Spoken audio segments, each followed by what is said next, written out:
اور حضور نے جب اپنا برف سے ٹھنڈا اور کستوری سے زیادہ خوشبو والا ہاتھ اس کے بالوں میں پھیرا، آنکھیں کھولی، حضور نے فرمایا چل کلمہ پڑھ جا، چل میرا کلمہ پڑھ جا۔ ساری دنیا در رسول پہ آ کے کلمہ پڑھے اور حضور اسے کلمہ پڑھانے گھر تشریف لے گئے۔ یہ ایک مزدور کو، ایک محنت کرنے والے کو اعزاز دیا، گھر گئے کلمہ پڑھ لے۔ اس نے اپنے والد کی طرف دیکھا اور والدہ کی طرف دیکھا، ماں باپ یہودی ہیں، رونے لگے، کہنے لگے بیٹا یہ ہم سے زیادہ بڑھ کر تیرے حق میں خیر خواہ ہے، جیسے کہتے ہیں کر لے۔ اس نے کلمہ پڑھا اور حضور کی گود میں لوٹ پوٹ ہونے لگا، کلمہ پڑھا، روح پرواز کر گئی۔ شارحین کہتے ہیں جب نبی پاک وہاں سے نکلے تو حضور نے فرمایا اٹھاؤ اس کی میت کو۔ ماں باپ کہنے لگے کہاں لے جانا ہے؟ فرمایا ہم اپنے طریقے کے مطابق غسل کفن کریں گے، اس لیے کہ جو کلمہ پڑھ جائے پھر وہ میرا ہو جایا کرتا ہے، میرا ہو جایا کرتا ہے۔ بھائی یاد رکھیں، مزدور کو حضرت ربیعہ بن کعب فرماتے ہیں میں حضور کو وضو کراتا تھا، رات کا وضو میری ذمہ داری تھی، صرف ایک وضو رات کا۔ ہمارے ہاں تو 25 سال مزدور مزدوری کر کے چلا جاتا ہے، پر وہ مزدور ہی رہتا ہے، وہ مزدور ہے، اس کا کوئی اعزاز نہیں، کوئی اس کے لیے وہ کہتے ہیں اب بابا جی آپ کو کھانسی زیادہ آتی ہے، اپنے بیٹے کو لگا دیں، کسی اور کی ڈیوٹی لگا دیں، اب آپ کام نہیں کر سکتے۔ 25 سال نوکری کی، ملا کیا؟ حضرت ربیعہ کہتے ہیں میں وضو کراتا تھا رات کا، میرے نبی پاک نے فرمایا شادی کیوں نہیں کرتا؟ تو میں نے کہا یا رسول اللہ نہ میرے پاس حسن ہے، نہ پیسے ہیں، نہ کوئی کاروبار ہے، مجھے کون رشتہ دے گا؟ میرا روپ بھی نہیں تے میرا رنگ بھی نہیں، میں نے یار مناؤن دا ٹانگ بھی نہیں، کون مجھے رشتہ دے گا؟ کہتے ہیں حضور خاموش ہو گئے۔ دوسرا دن آیا تو میں وضو کرانے پہنچا تو نبی پاک نے فرمایا شادی کیوں نہیں کرتا؟ کہتے ہیں میں نے کہا حضور کون رشتہ دے گا؟ وہی 3 باتیں دہرائیں، نہ پیسے ہیں، نہ حسن ہے، نہ کوئی کاروبار ہے، نہ مکان ہے۔ فرمایا حضور نے تیسرے دن پھر کہا، جب دوسرا دن ہوا نا تو حضور نے کہا، حضور خاموش ہوئے میرے جواب پر۔ میں نے کہا یار کتنا بیوقوف ہوں، حضور روز پوچھتے ہیں اور میں جواب ہی نہیں دیتا۔ کہتے ہیں تیسرے دن میں نے ارادہ کیا آج نبی پاک پوچھیں گے تو میں کہوں گا حضور جیسے دل کرتا ویسے ہی کرا دیں۔ کہتے ہیں تیسرے دن میں گیا، سارا وضو کرا لیا پر نبی پاک نے پوچھا ہی نہیں۔ میں ارادہ کر کے گیا تھا کہ آج پوچھیں گے تو بتا دوں گا، حضور نے پوچھا ہی نہیں۔ فرماتے ہیں وضو مکمل ہو گیا، میں دروازے تک چلا گیا تو مصطفیٰ نے آواز دی، فرمایا واپس پلٹنا۔ میں پلٹا تو حضور نے فرمایا تو شادی کیوں نہیں کرتا؟ کہتے ہیں میں کھل کے مسکرایا، میں نے کہا محبوب تیرے کرم پہ قربان جاؤں، کیا انداز محبت ہے، حضور مہربانی کریں کرا دیں۔ فرمایا فلاں سردار کے پاس جا، ایک وضو کراتے ہیں، اور اعزاز حضور نے کتنا دیا، جا سردار کے پاس اور اسے جا کے کہہ کہ اللہ کے رسول فرماتے اپنی بیٹی کا نکاح تیرے ساتھ کر دے۔ فرماتے میں گیا، ماں باپ کو بڑی فکر ہوتی ہے بیٹیوں کی، وہ کہنے لگا میں شام کو خود نبی پاک کی بارگاہ میں آؤں گا۔ کہتے میں باہر نکلنے لگا تو وہ بچی پردے کی اوٹ سے بولی، کہنے لگی غلام ٹھہر جا، ابا جی آپ کو میری فکر ہے، اماں جی میری فکر ہے، میری فکر نہ کریں، اور یہ نہ دیکھیں آیا کون ہے، یہ دیکھیں بھیجا کس نے ہے۔ آپ مجھے حوالے کریں نبی پاک کے، حضور کے حوالے کریں، اللہ رسول مجھے کبھی ضائع نہیں کریں گے۔ حضرت ربیعہ کہتے ہیں حضور نے میری شادی کا بندوبست کیا۔ حضرت بریدہ اسلمی سے کہا کہ تو اس کے لیے کھجور کی گٹھلی کے برابر سونا لا۔ حضرت حارثہ بن نعمان سے کہا تو اس کے لیے ایک کمرے کا حجرے کا بندوبست کر۔ حضرت عثمان غنی سے کہا تو نے ولیمہ کرانا اس کا۔ فرمایا میں تو تھوڑی نوکری کرتا تھا، مصطفیٰ نے ساری زندگی کا ہی بندوبست فرما دیا۔ یہ مزدور کے ساتھ حضور کا انداز ہے۔ پہلے میں نے شروع میں کہا کہ مزدور اس بات کو سمجھتا ہی نہیں کہ اس کا مقام کتنا، وہ اس بات کو جانتا ہی نہیں اللہ نے اسے اعزاز کتنا دیا ہے۔ ملت کا جوان سب سے پہلے تو کبھی کسی کی جیب کی طرف نہ دیکھے، اور یہ بات یاد رکھ لیں، درجنوں بزرگوں کے ارشادات کی روشنی میں ایک موٹی بات بیان کر رہا ہوں، توجہ ہے میری بات پر؟ جس کی توجہ دوسروں کی جیب پہ ہوتی ہے وہ رسوا ہو جاتا ہے۔ کاہل لوگ جو زندگی میں صرف ہاتھ پھیلانے کے عادی ہوتے ہیں، ان کے دامن میں سوائے رسوائی کے کچھ نہیں آتا، ان کے حصے میں سوائے بدنامی کے کچھ نہیں آتا، اور جو اپنی بازو کی قوت کے زور پر، اقبال کہتے ہیں اپنی دنیا آپ پیدا کر اگر زندوں میں ہے، سر آدم ہے ضمیر کن فکاں ہے زندگی، اپنے لیے خود جینا سیکھیں، ملت کے لیے کچھ کرنا سیکھیں، معاشرے کے اندر اس سے ادھار پکڑ کے اس کو دے دیا تو اس سے پکڑ کے اس کو دے دیا، 2 دن اس کے پاس چلے گئے لینے تو 4 دن اس کے پاس چلے گئے، کبھی کو دوست باہر سے آ گیا تو اس کے پیچھے بھاگنے لگے، چاپلوسی کرنے لگے، 2-4 جوڑوں کی خاطر، ایک موبائل کی خاطر۔ چھوڑیں اس دھندے سے باہر آئیں۔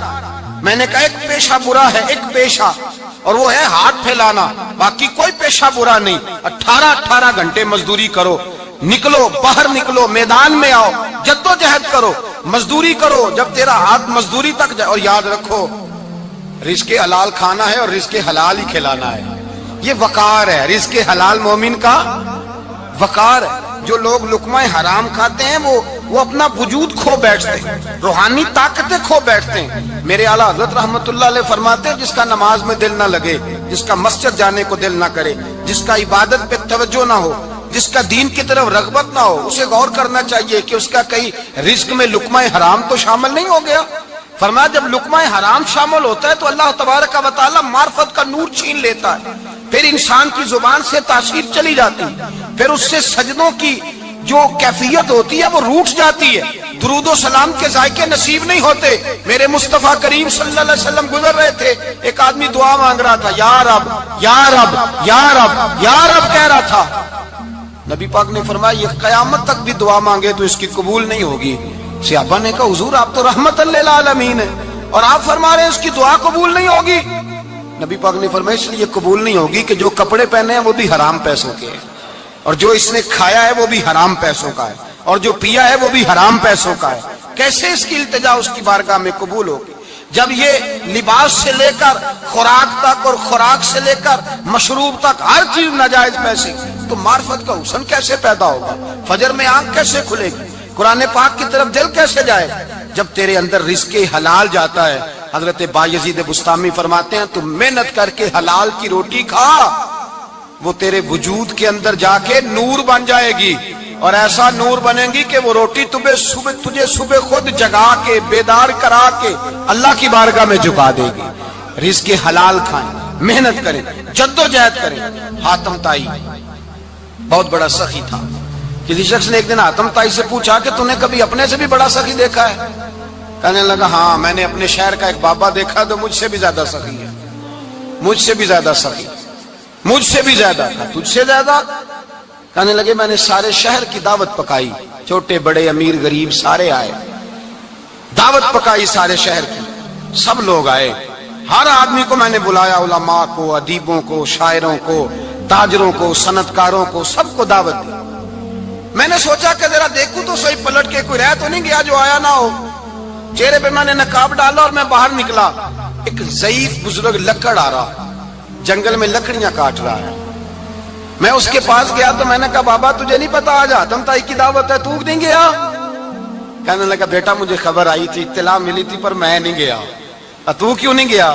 کہنے لگے مجھے ہاتھ کی کمائی کر کے کھانے کا چسکا لگ گیا ہے، مزہ لگ گیا ہے ہاتھ کی کمائی کھانے کا، اب مجھے دوسرے کے دسترخوان پر ذائقہ نصیب۔ ہمارے معاشرے کا تو المیہ ہے، لوگوں کو لذت ہی دوسرے کے دسترخوان پہ آتی، مفت کی روٹی کا ذائقہ نصیب ہوتا ہے، مجھے اپنے ہاتھ کی کمائی کا ذائقہ لگ گیا ہے، اب میں وہاں نہیں جاتا۔ کہتے ہیں میں پلٹنے لگا تو بابے نے بلایا، کہنے لگا ادھر آ یار۔ میں گیا تو اس نے 5 آنے نکالے، کہنے لگا حاتم طائی کا جو بندہ لنگر پکانے والا ہوا نا یہ 5 آنے اسے دے دینا، حاتم طائی کو ضرورت نہیں میرے پیسوں، تو بڑا امیر آدمی ہے، یہ اس کو دے دینا 5 آنے لنگر والے کو، اور اس کو کہنا بڑے بڑے نیک لوگ آئے ہیں دعوت میں، 5 آنے میرے بھی شامل کر لیں، اور میرے ہاتھ کی کمائی چلو میری بھی روٹی کوئی کھا لے گا، کوئی اچھا آدمی میرے حصے کے میرے دیے ہوئے پیسوں سے لقمہ کھا لے گا تو اجر مل جائے گا۔ حاتم طائی کہتے ہیں میں نے کھینچ کے نقاب اتارا اور بابے کو کہا یار سینے سے لگ جا، میں تو مالدار ہو کے سخی ہوں، تو غریب ہو کے بڑا سخی ہے، تو غریب ہو کے بڑا سخی ہے، تیرے اندر اتنی خودداری عزت نفس۔ میرے بھائی جس کا ہاتھ پھیلا ہوا ہے اس کا سمٹے گا نہیں، جس کا ہاتھ پھیلا ہوا ہے اس کا سمٹے گا نہیں۔ جس آدمی نے، میرے نبی پاک صلی اللہ علیہ وسلم نے فرمایا جس نے اپنی ذات پر سوال کا دروازہ کھول لیا اس نے اپنے اوپر فقر کا دروازہ کھول لیا۔ سوال کا مجھے دے دو مجھے دو کہ اسلام ایک پیشے کو ناپسند کرتا ہے اور وہ ہے مانگنے کا پیشہ، ہاتھ پھیلانے کا پیشہ، سوال کرنے کا پیشہ، اس کو ناپسند کیا ہے۔ باقی تو میرے حبیب پاک سید عالم صلی اللہ علیہ وسلم نے فرمایا اگر تو محنت کر کے روزی کماتا ہے تو پھر تو معمولی آدمی نہیں، پھر تو اللہ کا محبوب بن گیا ہے، پھر تو محبوب الہی ہو گیا ہے، پھر تو اللہ تبارک و تعالیٰ تجھ سے محبت فرماتا ہے۔ اگر تو محنت کرتا ہے، مشقت کرتا ہے، آگے بڑھتا ہے، روزگار کے لیے نکلتا ہے، پھر تو اللہ کا محبوب ہے۔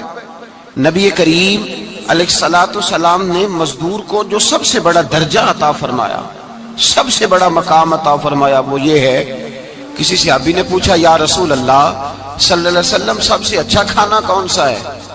تو حضور نے فرمایا وہ کھانا جو بندہ اپنے دو ہاتھوں سے مزدوری کر کے کھاتا ہے، وہ کھانا سب سے اچھا ہے۔ فرمایا اللہ کے نبی حضرت داؤد علیہ السلام اپنے ہاتھوں سے مزدوری کرتے، اور پھر نبی کریم سید عالم صلی اللہ علیہ وسلم نے جو دین ہمیں عطا فرمایا، اس دین کو حضور نے کوئی پنڈتوں اور جوگیوں کا دین نہیں بنایا کہ تم بس غار کے اندر چلے جاؤ، اللہ اللہ کرو، میری طرف دیکھیے گا۔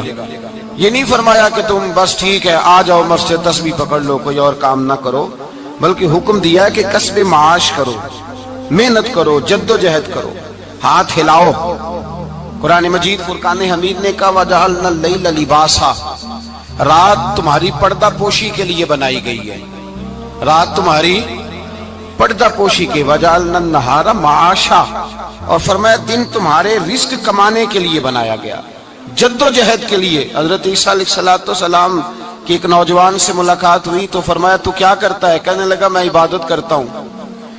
تو فرمایا کھاتا کہاں سے ہے؟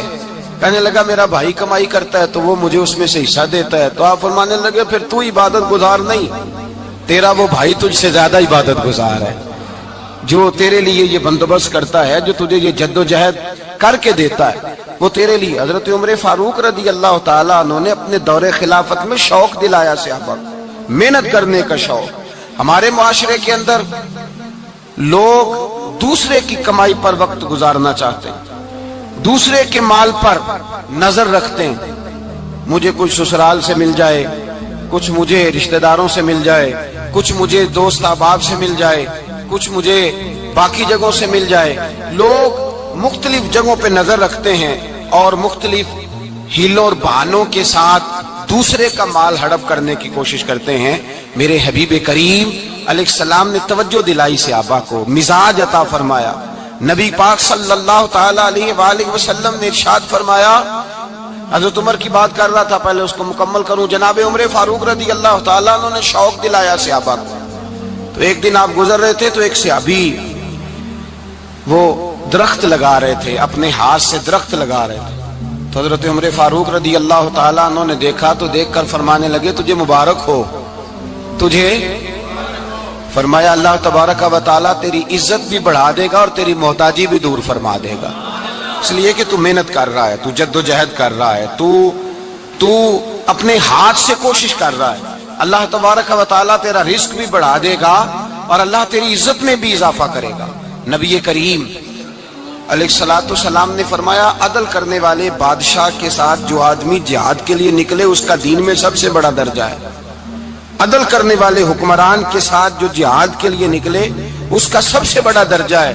فرمایا میرا وہ غلام جو صبح سے لے کر شام تک ایک دن رزق حلال کے لیے محنت کرتا ہے، فرمایا ایک پورا سال عدل کرنے والے بادشاہ کے ساتھ جہاد کرنے سے اللہ ایک دیہڑی لگانے والے مزدور کو زیادہ ثواب عطا فرمائے گا، اللہ اسے زیادہ اجر دے گا، اس لیے کہ وہ جد و جہد کر رہا ہے، وہ کوشش کر رہا ہے، میدان عمل میں نکلا ہوا ہے۔ مزدور کو ایک تو کاہلی بڑی ہے، ہر چوتھا نوجوان جس کو ہم دیکھتے ہیں اس کو پوچھتے ہیں تو کیا کرتا ہے، کہتا کاغذ جمع کرائے باہر جانے کے لیے، تو سالوں بیت گئے، بس وہ نہ کاغذ نکلے نہ صاحب باہر گئے۔ بھائی کوئی کام کر لیں تو کہتے ہیں میرے ابا جی کو 2-4 کروڑ روپیہ دے دیں گے تو کچھ کر لیں گے، اگر نہ دیا تو پھر دیکھیں گے دائیں بائیں۔ اور اس ظلم نے، اس زیادتی نے گناہ کے دروازے کھولے ہیں، لالچ کے دروازے کھولے ہیں، قتل کے دروازے کھولے ہیں۔ اس گناہ نے رشتے ناتے توڑ ڈالے، لوگ کسی کی ذات سے تو پیار کر ہی نہیں رہے، جیب سے محبت ہو رہی ہے۔ لوگ دیکھتے ہیں کہ کون سا ایسا طریقہ اختیار کروں کہ بغیر کمائی کے میرے ہاتھ پیسے آئیں۔ اور خدا کے بندو یاد رکھو اللہ تبارک و تعالیٰ فرماتے ہیں دنیا تجھے کیا دے سکتی ہے، لوگ تو محتاج ہیں، تو محنت کر اور توجہ میری بارگاہ کی طرف رکھ۔ حضرت عمر فاروق فرماتے ہیں مصطفیٰ کریم صلی اللہ علیہ وسلم نے فرمایا جو توجہ اللہ کی جانب رکھے اور کوشش کے لیے نکل کھڑا ہو، اس طرح پرندہ سویرے بھوکا جاتا ہے شام کو پیٹ بھر کے آتا ہے، اللہ اس بندے کو بھی پیٹ بھر کے روزی عطا فرمائے گا۔ حضرت حسن بصری رحمت اللہ علیہ تشریف فرماتے تو ایک نوجوان آیا، اس نوجوان نے کہا حضرت آج کے بعد میں نے فکر نہیں کرنی کام کاج کی، میں نے نہیں کوئی بھی توجہ کرنی کمانا کیسے ہے کھانا کیسے ہے، میری فکریں دور ہو گئیں۔ فرمایا کیا ہوا؟ کہنے لگا میں آج جنگل میں مزدوری ڈھونڈنے گیا تھا تو میں نے ایک عجیب انداز دیکھا ہے، ایک شیر نے شکار کیا، اس نے کچھ خود کھایا، کچھ اس نے بانٹا، کچھ تھوڑا سا شکار لے کے وہ گیا، پہاڑ کی چوٹی پر ایک لومڑی بیٹھی تھی، وہ لومڑی دونوں ٹانگوں سے معذور بھی تھی، آنکھوں سے اندھی بھی تھی، اس شیر نے جا کے اس کے منہ کے اندر وہ شکار ڈالا ہے اور لومڑی نے کھایا ہے۔ کہنے لگا جو رب اندھی اور لنگڑی لومڑی کو پہاڑ پر رزق دے سکتا ہے مجھے بھی دے دے گا، میں نے کوئی کام نہیں کرنا۔ تو حضرت حسن بصری رحمت اللہ علیہ فرمانے لگے کتنی چیزیں دیکھی تو نے، ایک شیر اور ایک لومڑی۔ فرمانے لگے تو نے لومڑی بننے کا پروگرام بنایا، شیر بننے کا کیوں نہیں بنایا؟